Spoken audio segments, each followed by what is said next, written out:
Welcome to middle education. Finally जिस video का बेसब्री से इंतजार था वो वीडियो अपने फ्री फायर लवर्स के लिए लेकर के आ चुका हूं। आप लोग का यही मैसेज था ना कि प्लीज सर साइंस का एक ऐसा वीडियो लाइए जो कि वाई लैंग्वेज रहे, मतलब हिंदी और इंग्लिश रहे।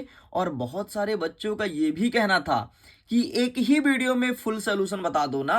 प्रश्न क्रमांक 1 से लेकर के 23 तक के जितने भी क्वेश्चन आंसर है एक ही वीडियो में बता दो ताकि हमें भटकना ना पड़े। एंड फाइनली इस वीडियो में 1 से लेकर के 23 तक का संपूर्ण उत्तर बताने वाला हूं।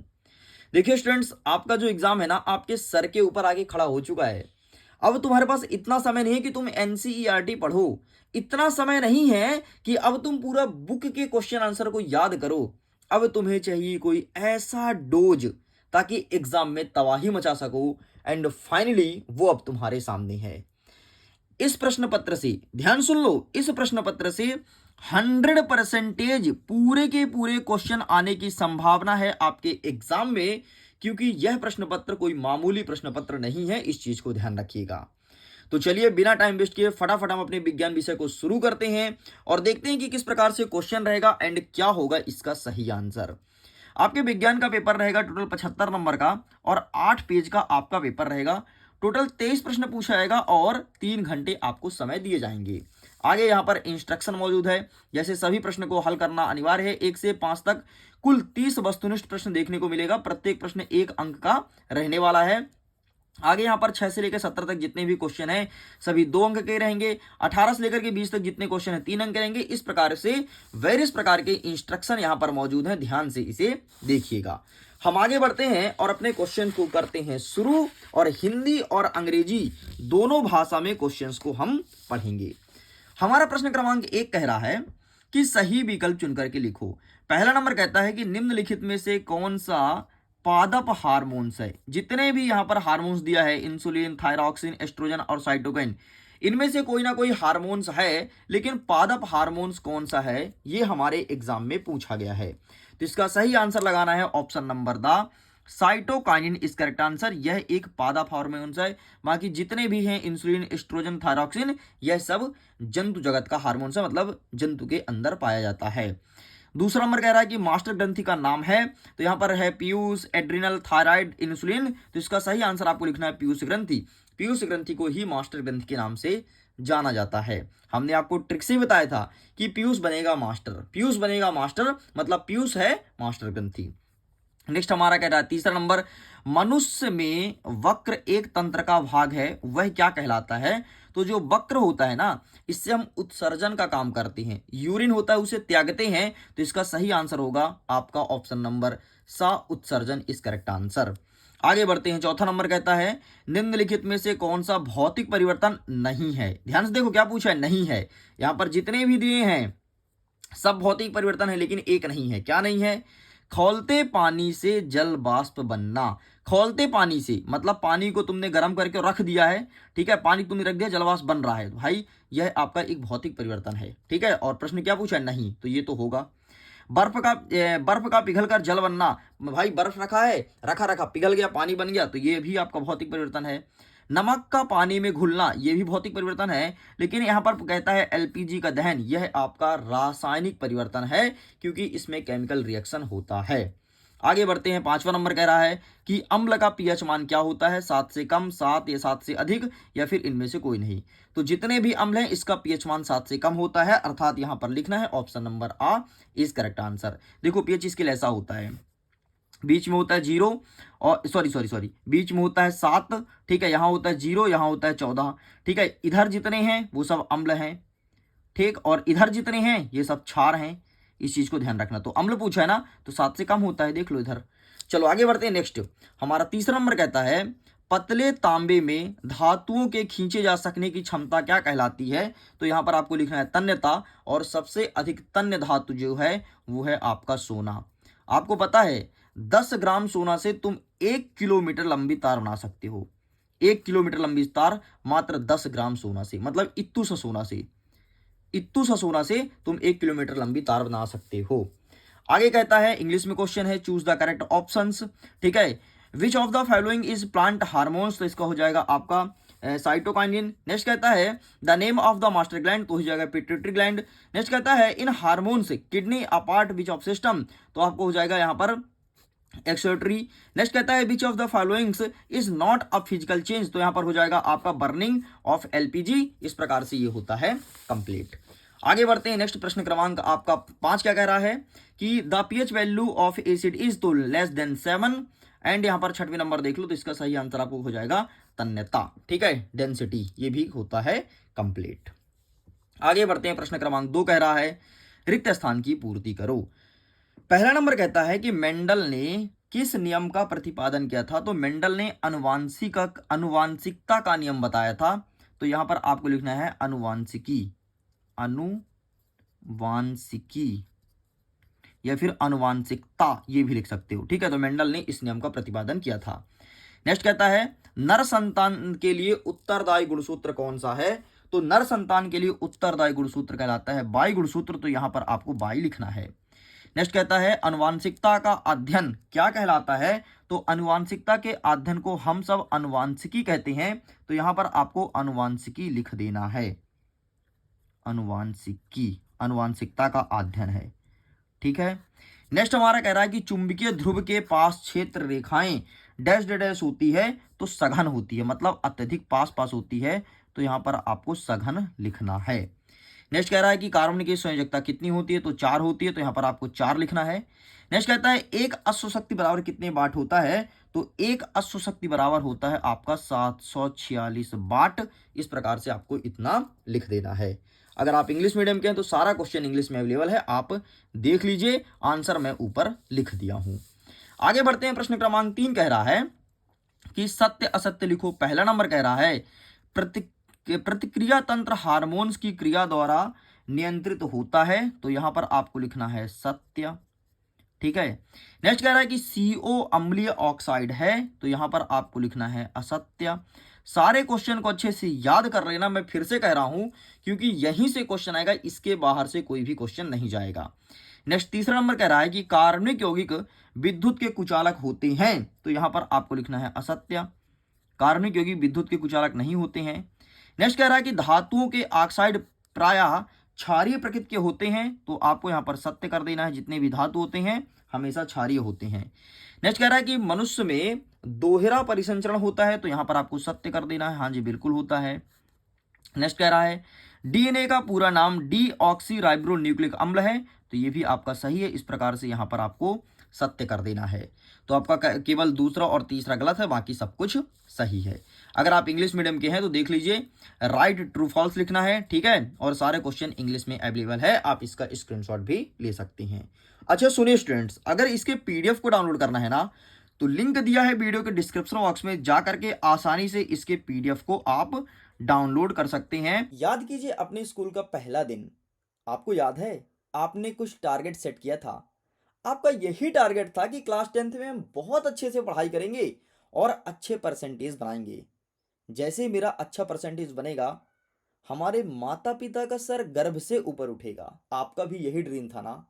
लेकिन आपको पता है इस वक्त आप अपने ड्रीम से भटक रहे हैं। आप डेली कहते हैं हम कल से पढ़ाई करेंगे, कल से पढ़ाई करेंगे, लेकिन हमारी पढ़ाई हो नहीं पाती है। और अब तो हमारे पास ज़्यादा समय भी नहीं बचा है। हमारा नवंबर में हाफ ईयरली एग्जाम में बीतते जा रहा है, जनवरी में हमारा प्री बोर्ड एग्जाम होगा, मतलब हमारे पास मात्र दिसंबर बस का समय बचा है। आपके उंगली को पकड़ के मैं उस लक्ष्य तक ले जाऊंगा जहां से तुम्हारे माता पिता तुम पर प्राउड फील करेंगे और गर्व से समाज के सामने जी सकेंगे। आपके सामने मिडिल एजुकेशन लेकर के आया है टॉपर सीरीज वर्ष 2026। इसके अंतर्गत आपको सभी सब्जेक्ट के सभी चैप्टर को बहुत अच्छे से कवर किया जाएगा। फिर चाहे आपके वस्तुनिष्ठ प्रश्न हो या फिर आपके 2 नंबर 3 नंबर 4 नंबर के क्वेश्चंस। डेली लाइव क्लासेस लेगी और डाउट सेशन भी रखेगी। सारे क्वेश्चन एग्जाम ओरिएंटेड रहेंगे, मतलब वही क्वेश्चन जो आपके एग्जाम में आता है वही सब कराया जाएगा। आपको पता है टॉपर जब भी टॉप करता है ना, तो उसकी कुछ ना कुछ स्ट्रेटजी होती है। मैं टॉपर से मिलवाऊंगा और टॉपर के ट्रिक्स को तुम्हारे सामने शेयर करूंगा। जो भी चीजें क्लासेस में बताई जाएगी ना, उसका नोट्स दिया जाएगा, वो भी अल्ट्रा एचडी के फॉर्म में। दोनों लैंग्वेज में रहेगी, हिंदी और इंग्लिश। कुछ स्टेप को फॉलो करके हमारे साथ जुड़ सकते हैं। गूगल प्ले स्टोर से मिडिल एजुकेशन का एप्लीकेशन डाउनलोड करना है। एप्लीकेशन जैसे डाउनलोड करते हैं, लॉगिन का पूरा प्रोसेस कीजिएगा एंड पेड कोर्स के ऑप्शन को क्लिक करना है। सबसे ऊपर ही आपको टॉपर सीरीज वर्ष 2026 का एक लिंक मिल जाएगा। वहां पर सबसे नीचे आपको बाय बटन का ऑप्शन मिलेगा, उसे सिंपल सा क्लिक करके और अपने यूपीआई से पेमेंट करना है और 20 नवंबर से चल रही डेली लाइव क्लासेस का मजा लेना है। एंड ये रहा तुम्हारा क्वेश्चन नंबर 6, तो आप इसे भी इंग्लिश में देख लीजिए। अब हमारा प्रश्न नंबर 4 कह रहा है कि सही जोड़ी का मिलान कीजिए। सबसे पहले लिखा है हरे पौधे, तो इसका सही आंसर क्या हो जाएगा? इसको सिंपल सा आपको मिलाना है प्रकाश संश्लेषण, तो ये हो जाएगा पहले नंबर का। फिर कहता है नर युग्मक, तो इसका सही आंसर आप लगाएंगे शुक्राणु, तो ये हो जाएगा आपके दूसरे नंबर का। फिर कहता है प्रतिरोध का मात्रक, तो इसका सही आंसर आपको लगाना है ओम मीटर, तो ये हो जाएगा आपके तीसरे नंबर का। नेक्स्ट आप कह रहा है कि हाइड्रा में जनन, तो इसका सही आंसर आप क्या लगाएंगे? ये हो जाएगा कलिकाएं या फिर मुकुलन, तो ये हो जाएगा आपका चौथा नंबर। नेक्स्ट कह रहा है कि सरल रेखीय पथ, तो इसका सही आंसर आपको लगाना है प्रकाश किरण। जो प्रकाश होता है वो हमेशा सरल रेखा में गमन करता है। एंड छठवां नंबर कहता है वर्ण विक्षेपण, तो इसका सही आंसर हो जाएगा त्रिभुजाकार प्रिज्म। मतलब जो त्रिभुज आकार का प्रिज्म होता है वहीं से वर्ण विक्षेपण दिखता है, मतलब सूर्य का प्रकाश 7 अलग अलग रंगों में विभक्त होता है। सेम क्वेश्चन इंग्लिश में अवेलेबल है। इंग्लिश मीडियम के स्टूडेंट इंग्लिश में क्वेश्चंस को देख लीजिए, बाकी ऊपर मैंने आंसर बता दिया। आगे बढ़ते हैं। प्रश्न नंबर 5 कह रहा है कि एक शब्द या एक वाक्य में उत्तर लिखना है।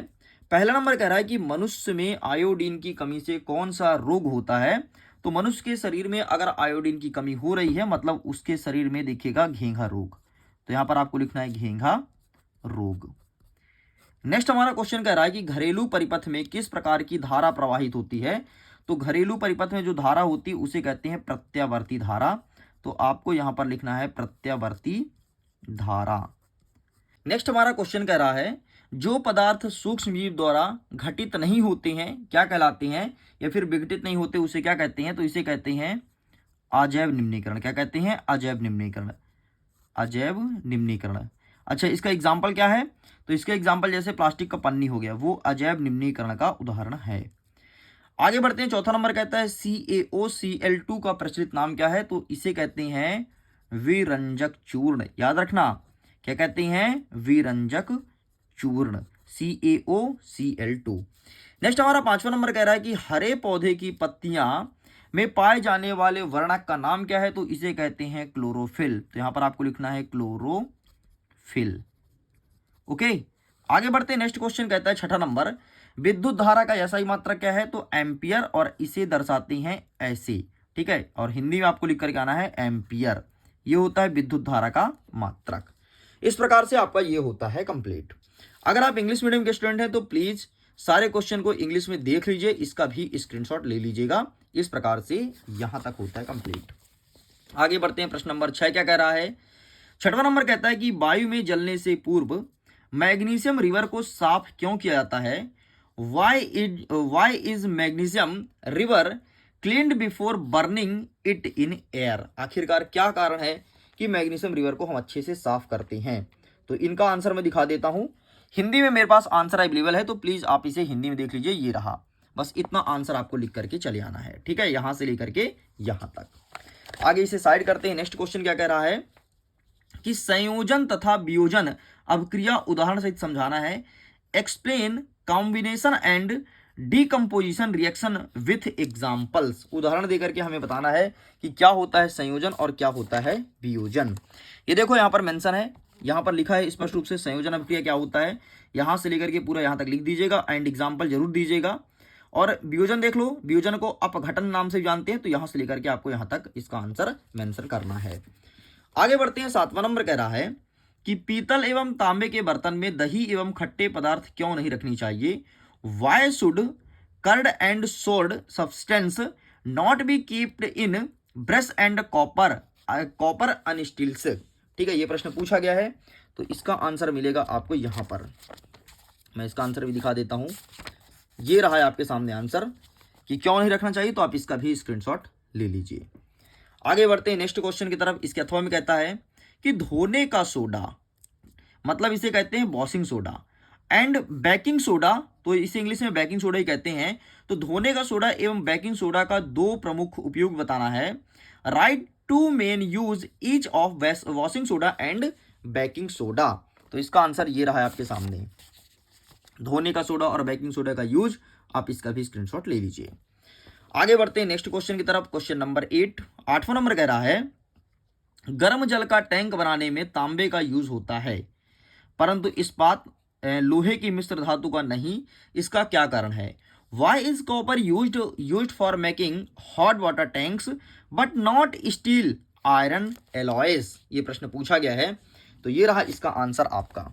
ठीक है, इन सारे क्वेश्चन को बहुत अच्छे से कंठस्थता याद कर लेना, एग्जाम में यही सब क्वेश्चन आएंगे, आप देख लीजिएगा। तो ये इसका आंसर ये आपको लिख करके चले आना है। ठीक, ये रहा 24 नंबर का आंसर, जो 24 नंबर पे लिखा है। ठीक है, ये पूरा पूरा आपको यहां से लेकर के यहां तक लिख देना है। आगे बढ़ते हैं, नेक्स्ट क्वेश्चन कहता है अथवा में कि संक्षारण क्या है, मतलब व्हाट इज कोरोजन। लोहे को जंग से बचाने के लिए दो तरीके बताना है। Write two methods to prevent rust of iron. ठीक है, तो इसका आंसर भी मैं आपको दिखा देता हूं। ये रहा, सबसे पहले यहां पर लिखा है संक्षारण क्या है, इसे परिभाषित करना है, ये लिखना है। फिर जंग लगने से बचाना का तरीका बताना है।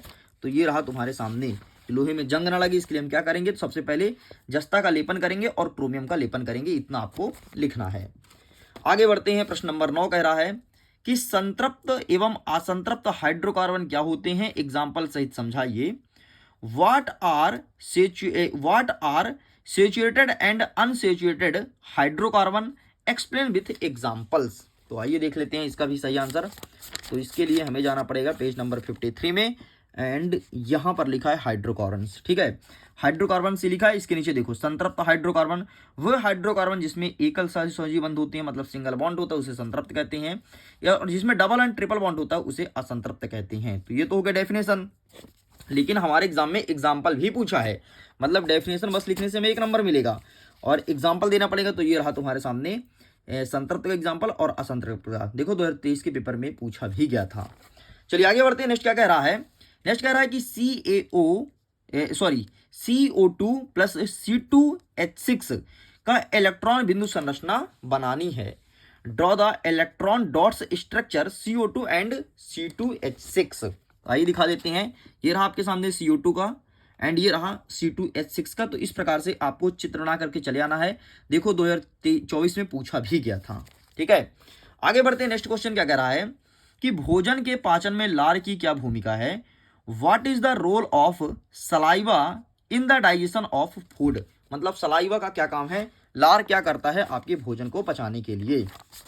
तो इसका आंसर ये रहा है आपके सामने, भोजन के पाचन में लार की क्या भूमिका है, यहां से लेकर के यहां तक आंसर आपको लिख करके चले आना है। अच्छे से आंसर को याद कर लो, यही आंसर लिख करके चले आना। अथवा में कहता है कि निम्नलिखित का अंतर स्पष्ट कीजिए, रक्त और लसिका और जाइलम और फ्लोएम। ठीक है, तो कोई दो अंतर फिर भी लिखना है। क्या लिखा है, differences between blood and lamps और यहां पर जाइलम एंड फ्लोएम। तो आइए देख लेते हैं इसका अंतर हमें कहां मिलेगा। तो इसके लिए हमें जाना पड़ेगा पेज नंबर 77 में, एंड ये रहा तुम्हारे सामने जाइलम और फ्लोएम और रक्त और लसिका, इसका स्क्रीनशॉट ले लीजिए। चलिए, इस प्रकार से प्रश्न नंबर 10 तक होता है कंप्लीट। आगे बढ़ते हैं नेक्स्ट क्वेश्चन की तरफ। क्वेश्चन नंबर 11 हमारा क्या कह रहा है, इसको समझने का प्रयास करते हैं। 11 नंबर कह रहा है कि हमारे शरीर में आयोडीन की कमी से क्या होता है एवं डॉक्टर हमें आयोडीन युक्त नमक खाने की सलाह क्यों देता है। ठीक है, अगर इतना आंसर लिखोगे ना तुम, आयोडीन कमी से क्या होता है, तो इतना लिखोगे, घेंगा रोग होता है तो 1 नंबर मिलेगा, और जब लिखोगे कि डॉक्टर हमें क्यों सलाह देता है तो इसके लिए फिर 1 नंबर मिलेगा। इस प्रकार से 2 नंबर का क्वेश्चन है।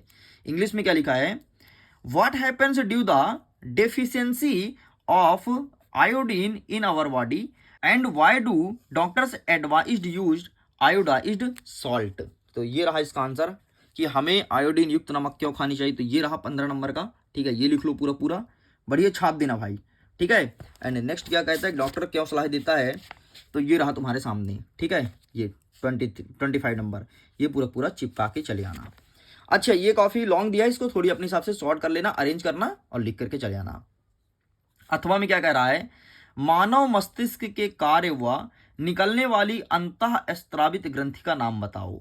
इंग्लिश में कहता है write the functions of the human brain and name endocrine glands associated with it. ये प्रश्न पूछा है, तो आइए देख लेते हैं कि इसका सही आंसर क्या हो जाएगा। तो ये रहा तुम्हारे सामने इसका आंसर। सबसे पहले देख लो, मानव के अंदर से कौन कौन सी अंतःस्रावी ग्रंथि निकलती है, तो ये रहा थायराइड, पैनक्रियाज और एड्रिनल। और मानव मस्तिष्क का कार्य पूछा था ना, तो ये रहा तुम्हारे सामने, ये रहा एंड ये इसके आगे, ये पूरा कार्य लिखा है, ठीक है। तो ये तुम्हें लिख करके चले आना है। आगे बढ़ते हैं। 12वां नंबर कह रहा है कि कुछ पौधे को उगाने के लिए कायिक प्रवर्धन का उपयोग क्यों किया जाता है, ठीक। एंड यहाँ पर क्वेश्चन में, एक क्वेश्चन इंग्लिश में भी लिखा गया है, तो आइए इसका आंसर देखते हैं कि आखिरकार पौधे को कायिक प्रवर्धन विधि से क्यों उगाते हैं। तो ये देखो, ये आंसर लिखा गया है और ये क्वेश्चन 2020 और 24 में भी पूछा गया था, काफी इंपॉर्टेंट है, तो अच्छे से याद कर लीजिएगा। आगे बढ़ते हैं। अथवा में कह रहा है कि रजोधर्म किसे कहते हैं एवं यौना आरंभ के समय लड़कियों में कौन सा परिवर्तन दिखाई देता है, ठीक है। और यहाँ पर इंग्लिश में भी आंसर लिखा गया है, तो ये देख लेना, हम यहाँ पर आपको आंसर दिखा देते हैं। तो ये रहा, यौनारंभ के समय लड़कियों के शरीर में कौन कौन सा परिवर्तन आता है, तो यहाँ से लेकर यहाँ तक आंसर लिखना है। और रजोधर्म क्या होता है, ऋतुस्राव क्या होता है, ये यहाँ से लेकर के आपको यहाँ तक लिखना है, ठीक है। ये पूरा पूरा आंसर लिख दीजिएगा। चलो साइड करते हैं। नेक्स्ट क्वेश्चन हमारा क्या कह रहा है, 13वां नंबर। 13वां नंबर कह रहा है कि मानव में बच्चों के लिंग का निर्धारण कैसे होता है एवं गुणसूत्र की क्या भूमिका है। Why is the sex of a child determined in humans, explain the role of chromosomes. ये क्वेश्चन पूछा है, तो आइए देख लेते हैं कि इसका सही आंसर क्या हो जाएगा। तो इसका आंसर आपके सामने ये रहा, लिंग गुणसूत्र की क्या भूमिका है, चुपचाप यही आंसर लिख करके चले आना है, ठीक है। ये काफी लॉन्ग आंसर, इसे शॉर्ट में भी लिखना है आपको। तो शॉर्ट में लिखने का तरीका ये देखो, ये भी लिख सकते हो, 15 नंबर का काफी शॉर्ट है, तो कुछ भी लिख सकते हो यार, मैं दोनों लगभग सेम है, ये शॉर्ट आंसर है, ये लॉन्ग आंसर है, तो जो तुम्हें ठीक लगे वो लिखना। तो शॉर्ट से शॉर्ट लिख सकते हो, तो वो ज़्यादा सही रहेगा। आगे अथवा कहता है कि मेंडल ने अपने प्रयोग में मटर के पौधे का चयन क्यों किया, कारण बताइए, ठीक है। Why did Mendel choose pea plants for his experiment, given reason. ऐसा क्या कारण था कि मेंडल ने मटर के पौधे का ही चुनाव किया है। तो ये रहा इसका आंसर, ठीक है। ये पहला पॉइंट, दूसरा पॉइंट, दोनों पॉइंट आपको लिख देना है और आगे ये लिख देना। अच्छे क्वेश्चन काफी इंपॉर्टेंट भी, देखो 22 में भी पूछा गया था। आगे बढ़ते हैं। नेक्स्ट हमारा 14 नंबर कह रहा है कि अवतल मतलब कॉनकेव, उत्तल मतलब कॉन्वेक्स और समतल मतलब प्लेन मिरर का यूजेस बताना है, एनी टू कोई दो, ठीक है। मतलब समतल का कोई दो, उत्तल का और अवतल का कोई दो हमें बताना है यूजेस। तो ये रहा तुम्हारे सामने ये, ठीक है। ये रहा तुम्हारे सामने अवतल का, ये रहा फिर उत्तल का, देखो ये रहा अवतल का, ये रहा उत्तल का और ये रहा तुम्हारे सामने प्लेन मिरर का। तो स्क्रीनशॉट ले लो, काफी इंपॉर्टेंट भी है क्वेश्चन। आगे बढ़ते हैं। अथवा कह रहा है कि एक गोलीय दर्पण की वक्रता त्रिज्या 20 सेंटीमीटर है, उसकी फोकस दूरी क्या होगी, ठीक। तो आइए देख लेते हैं कि इसका सही आंसर क्या लिखना है हमें। तो ये रहा है आपके सामने आंसर, एक गोलीय दर्पण की 20 है ना, 20, तो ये रहा, ठीक। ये आंसर आपको लिख करके चले आना है, तो आप इसका स्क्रीनशॉट ले लो। चलिए आगे बढ़ते हैं। नेक्स्ट क्वेश्चन क्या कह रहा है, 15 नंबर। 15 नंबर कह रहा है कि स्वच्छ आकाश का रंग नीला एवं अंतरिक्ष यात्री को आकाश का रंग काला क्यों दिखाई देता है। Why is the sky blue and why does it appear black to astronauts in space. ये प्रश्न पूछा गया है, तो इसका भी आंसर हम फटाफट देख लेते हैं। तो ये रहा, आकाश का रंग हमें नीला क्यों दिखाई देता है, ये आंसर लिखना है, ठीक है। फिर और क्या प्रश्न पूछा है कि काला क्यों दिखता है ना, तो ये रहा काला क्यों दिखता है। तो देखो इस प्रकार से टफ क्वेश्चन आ रहे हैं भाई, इस प्रकार से टफ क्वेश्चन आ रहे हैं। देखो ना, एक ही क्वेश्चन को कैसे जोड़ा है कि स्वच्छ आकाश का रंग नीला क्यों दिखता है और अंतरिक्ष यात्री को काला क्यों दिखता है। अलग अलग क्वेश्चन, अलग अलग था, लेकिन इस बार एक करके पूछा गया है। इसी प्रकार से क्वेश्चन आएगा, देख लो, ये आंसर लिखना पड़ेगा, फिर ये आंसर लिखना पड़ेगा। इसे कहते हैं पेपर का लेवल टफ, ठीक है, इसी को कहते हैं टफ। अब बच्चा बहुत कंफ्यूज हो जाएगा कि कहना क्या चाहता है, क्वेश्चन समझना बहुत कठिन हो जाएगा। इसी सिलसिले में मैं टॉपर सीरीज वर्ष 2026 लॉन्च किया हूं। अगर तुम नहीं जुड़े हो तो जुड़ लो। अगर तुम चाहते हो कि यार तुम्हारे माता पिता गर्व से सर ऊंचा करें, तो केवल और केवल तुम ही उनका साथ दे सकते हो। जिस दिन तुम एग्जाम में टॉप कर जाओगे ना, यकीन मानो तुम्हारे माता पिता का सर ऊंचा हो जाएगा। तो क्लासेस से जुड़िएगा जरूर, लिंक वीडियो के डिस्क्रिप्शन बॉक्स में दिया गया है, क्लासेस से जुड़िए। और जब भी क्लासेस से आप जुड़ रहे हो ना, तो एक कूपन कोड जरूर लगाना, टॉप 20 का। अगर ये कूपन कोड लगा रहे हो तो प्राइस धड़ाम से बहुत कम हो जाएगा, इतना कम हो जाएगा कि बर्गर से भी कम हो जाएगा। तो क्लासेस से जुड़ लो, फायदा उठा लो, क्योंकि ए टू जेड पूरा क्लास यहाँ पर कवर कराया जाएगा। अथवा में क्या कह रहा है, निकट दृष्टि दोष और दूर दृष्टि दोष किसे कहते हैं, इसके निवारण के लिए किस लेंस का यूज होता है। What are myopia and hypermetropia, which lenses are used to correct them, ये प्रश्न पूछा है। तो आइए दिखा देते हैं फटाफट इसका भी सही आंसर क्या हो जाएगा। तो निकट दृष्टि दोष और दूर दृष्टि दोष, तो ये रहा है आपके सामने निकट दृष्टि दोष और ये रहा दूर दृष्टि दोष। ठीक है, ये तुम्हें लिख करके चले आना है। चलिए आगे बढ़ते हैं, नेक्स्ट क्वेश्चन देखते हैं, क्वेश्चन नंबर 16 नंबर कह रहा है कि किसी चालक का प्रतिरोध किन कारक पर निर्भर करता है। On what factors does the resistance of a conductor depend, ये क्वेश्चन पूछा है। तो आइए देखते हैं फटाफट इसका भी सही आंसर। तो इसका आंसर आपको मिलेगा ये यहाँ पर, किसी चालक का प्रतिरोध किन किन पर निर्भर करता है, तो ये लिखना है। केवल आपको नाम लिख करके चले आना है। ठीक है, 2 नंबर का क्वेश्चन है, नाम लिखना है। चालक की लंबाई पर, चालक के अनुप्रस्थ काट के क्षेत्रफल पर, चालक के ताप पर और पदार्थ की प्रकृति पर, बस केवल आपको नाम लिख करके चले आना है। आगे बढ़ते अथवा में कह रहा है कि विद्युत धारा, विभवांतर एवं ओम के नियम को परिभाषित कीजिए। ठीक है, ये तीनों को, विद्युत धारा को, विभवांतर को और ओम के नियम को परिभाषित करना है। तो इसका आंसर आपको मैं दिखा देता हूं, ये रहा। सबसे पहले आपसे क्या कहता है, विद्युत धारा, तो ये रहा, इसका स्क्रीनशॉट ले लो। फिर आपसे विभवांतर कहता है, तो ये रहा तुम्हारे सामने विभवांतर और ओम का नियम, ये रहा भाई साहब। ठीक है, तो तीनों को अच्छे से पढ़ लेना, यही आपके एग्जाम में देखने को मिलेगा। 17 नंबर कह रहा है कि ग्रीन हाउस प्रभाव किसे कहते हैं, उनके नाम लिखना है। What is the green house effect, name some green house gases, मतलब ग्रीन हाउस गैसेस कौन कौन से हैं, उनके नाम बताइए।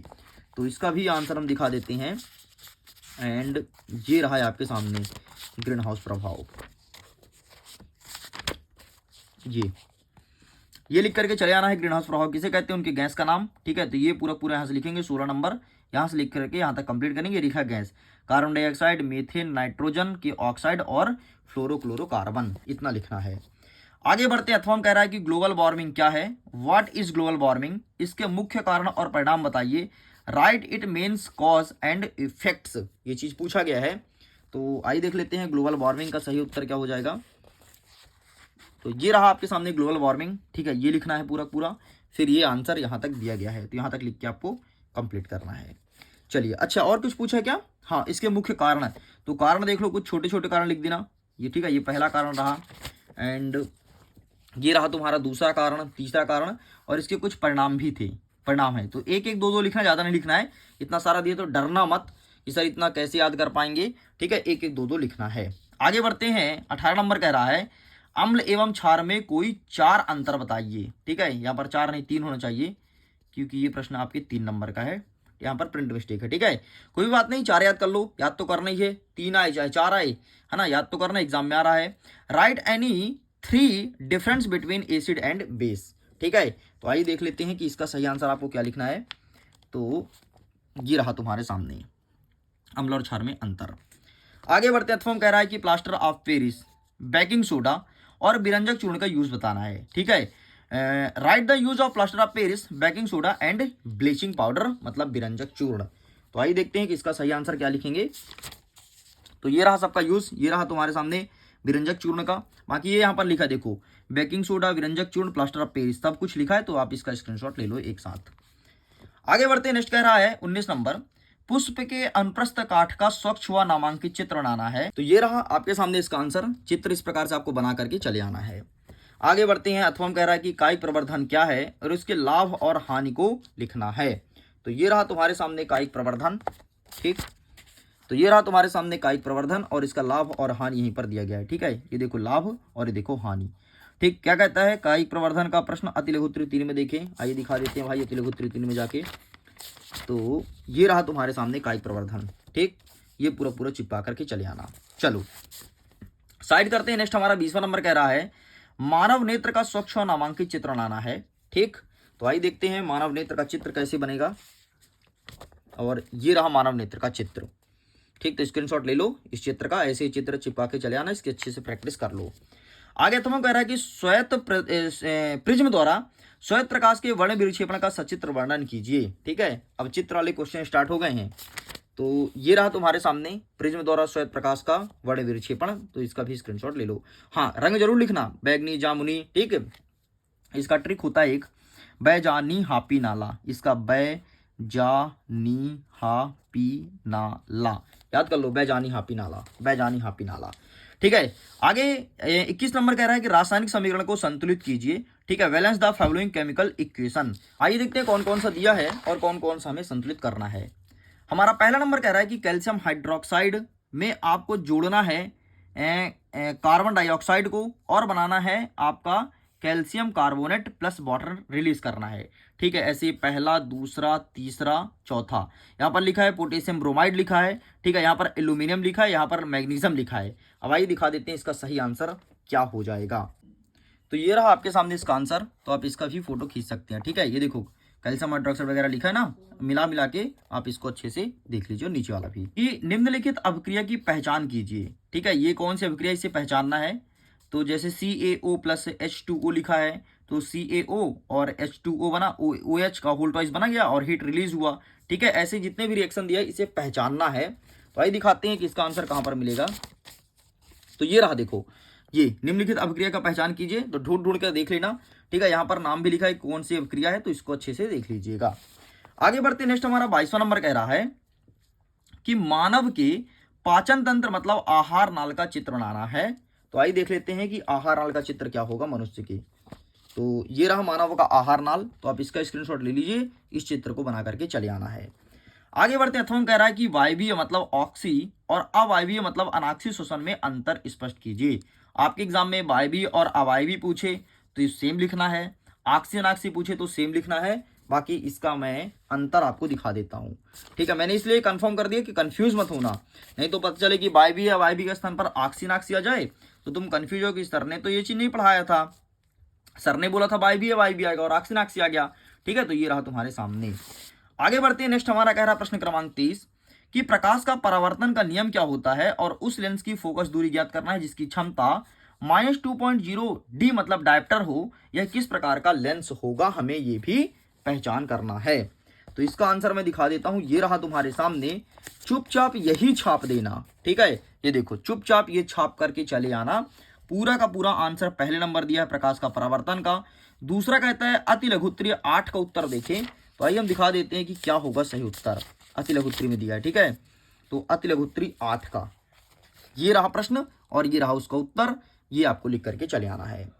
आगे बढ़ते हैं अथवा में कह रहा है कि किसी ऑटोमोबाइल में पीछे का दृश्य देखने के लिए होने वाले उत्तल दर्पण की वक्रता त्रिज्या 3 मीटर है। यदि एक बस इस दर्पण से 5 मीटर की दूरी पर स्थित है तो प्रतिबिंब की स्थिति, प्रकृति तथा आकार ज्ञात कीजिए। और सेम क्वेश्चन इंग्लिश में अवेलेबल है, तो आइए इसको भी देख लेते हैं कि इसका सही आंसर क्या हो जाएगा। तो ये रहा है आपके सामने ऑटोमोबाइल वाला ना, यही क्वेश्चन है ना, हाँ। ये आपको छाप देना है चुपचाप, ये देखो, तो आप इसका स्क्रीनशॉट ले लो। इस प्रकार से स्टूडेंट्स पूरा का पूरा क्वेश्चन पेपर हमने कंप्लीट कर लिया है, ठीक है। 23 क्वेश्चन जो हमारे एग्जाम में आना था सब कुछ कंप्लीट कर लिया। अब इन क्वेश्चन को अच्छे से प्रिपेयर कर लो, इसके बाहर से कुछ भी नहीं जाएगा, इस चीज़ की मैं गारंटी देता हूं। और सारे क्वेश्चन को अच्छे से याद कर लीजिएगा। वीडियो पसंद आए तो वीडियो को लाइक करिएगा, दोस्तों तक शेयर जरूर कीजिएगा। पहली बार है चैनल को सब्सक्राइब करके रखना। हम जल्दी मिलेंगे नेक्स्ट सब्जेक्ट के साथ। Thanks for watching.